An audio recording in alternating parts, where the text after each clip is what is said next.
Hello, friends. I'm going to read you another story. This story is about one of my favorite kinds of animals. I have two of them myself. Miss Melissa has two of them. Some of you have them at home. It is a dog. Dog. Maybe you've seen this dog before. His name is Marley. Marley. This book is called Marley Goes to School. The author is John Grogan. John Grogan. And you know what's really cool? On the back cover, this is a picture of John Grogan, the author, and his real dog, Marley. He had a real dog named Marley, and that's who he writes his books about. So isn't that pretty cool? He used his real life experience with his dog to write books. You could do that too.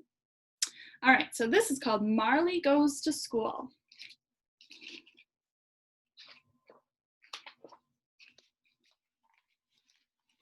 It was the first day of school, and Cassie laid out her back-to-school supplies. Pencils, check. Crayons, check. Ruler, check. Paper, check. Marley was all set for the big day, too.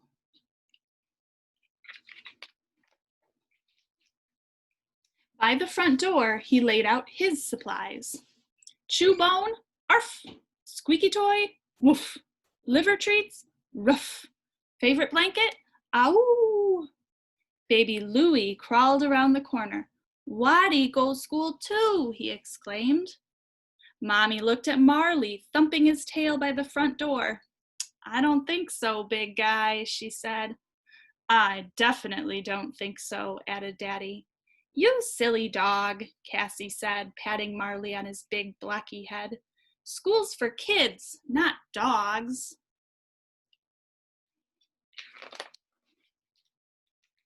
Marley cocked his head and let out a low whine. Cassie was his best friend, and he was used to going everywhere she went, to the park, to the playground, to Grandma's house, even to bed.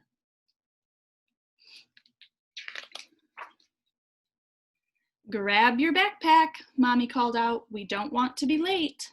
Arf, arf, Marley said, grabbing his leash with his teeth and hopping up on his hind legs and dancing by the door. Arf, arf yourself, Mommy said. You're going in the backyard where you can't get into trouble. Good idea, said Daddy, and the whole family set off to walk Cassie to school. Except Marley, he had to stay in the yard. He doesn't look very happy. Marley did not stay in the backyard for long. He started to dig, and he dug and dug and dug, and the dirt flew up behind him until it formed a giant pile, a regular Mount McMarley. Up flew Mommy's marigolds, out flopped Daddy's daffodils, away went Cassie's carrot patch. Soon he had cleared a nice, cozy tunnel under the backyard fence. With a wiggle and a waggle and a whip-whop of his tail, he belly crawled to freedom. Uh-oh. Marley sniffed his way to the sidewalk, looked both ways, all clear, and followed Cassie's scent straight to the front door of the school. The front door was propped open. They're expecting me, Marley thought, and he walked right in. Down the hallway he trotted, stopping in each room in search of his beloved Cassie. Is he supposed to be at the school? He's supposed to be in his yard. Oh boy. Marley tried the copy center. Not in here, he thought. And then he took a moment to leave a calling card. He took copies of his face. Silly Marley. He tried the cafeteria, where the cooks were busy making lunch. He did not find Cassie, but Marley found the next best thing, a heaping pile of juicy hot dogs. Well, I don't mind if I do. Hey, you're not supposed to be in here, one of the lunch ladies yelled. Shoo, go home. Burp, answered Marley. He's causing some problems, I think. And he trotted over to music class where the orchestra was warming up. She's not here either, thought Marley. And then he joined the band for a song.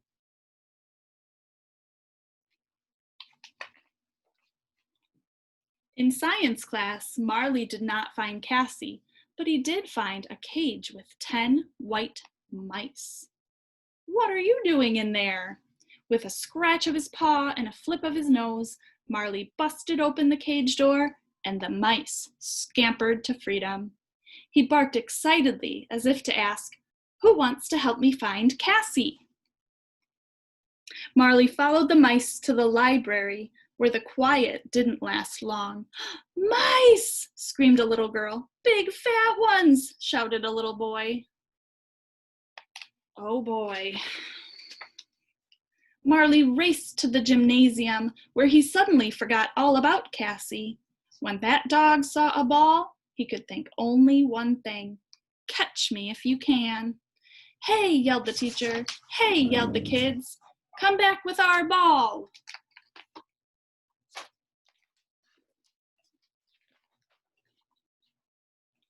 But Marley did not come back. He streaked down the hall, skidded around the corner, did a somersault, and slid right into Mrs. Weatherby's math class.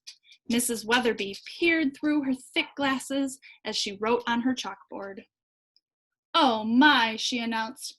"We've just received a report of a wild animal on the loose in our school. If you come across this animal, stay back. He may be dangerous." She's got the copy of Marley's face. "Yes, Mrs. Weatherby," the students answered. "Has anyone seen him?" "No, Mrs. Weatherby," the students said, but they had seen him. Do you see him? And helped make sure that Mrs. Weatherby would not see him. When the bell rang, Marley's ears perked up. Outside, he heard the happy shrieks of children playing. There was no sound Marley loved more than the sound of children at play. He headed toward it. "Not so fast, buddy boy," the voice came from behind him. It was Principal Peabody. She seized Marley by the collar and read his tag. "Aha, Cassie's dog. I should have figured." She tied Marley to the radiator with a rope. "Face the corner," she said. "I'm calling your parents." Uh-oh. But when Principal Peabody returned 2 minutes later, all she found was half a rope wet with dog drool. "Drat," she said. What do you think Marley did? He was tied to the rope, but now he's missing. I think maybe he chewed the rope to get away. "There he goes," shouted Vice Principal Tanner. "He's heading to the playground." "I'll head him off," cried the gym teacher. "I'm on his tail," declared Mrs. Weatherby, shaking her fists. "Tackle him," screamed the lunch ladies. The grown-ups chased Marley across the playground. They chased him through the tunnel and over the tires and under the hoops. They chased him up the jungle gym and down the slide. They chased him past the swing set and around the teeter-totter. They chased him right into Cassie's arms. "Marley!" Cassie shrieked with delight. "You did come to school." "Is that your dog?" Vice Principal Tanner asked. Cassie said. "He looks somewhat familiar." "There you are," Mommy and Daddy yelled. "Bad dog, Marley." "Ba-boo-boo-waddy," baby Louie said. Now, said Principal Peabody. "All's well that ends well." And Marley was so happy he jumped up in the air and gave the principal a big, fat, sloppy kiss right on the lips.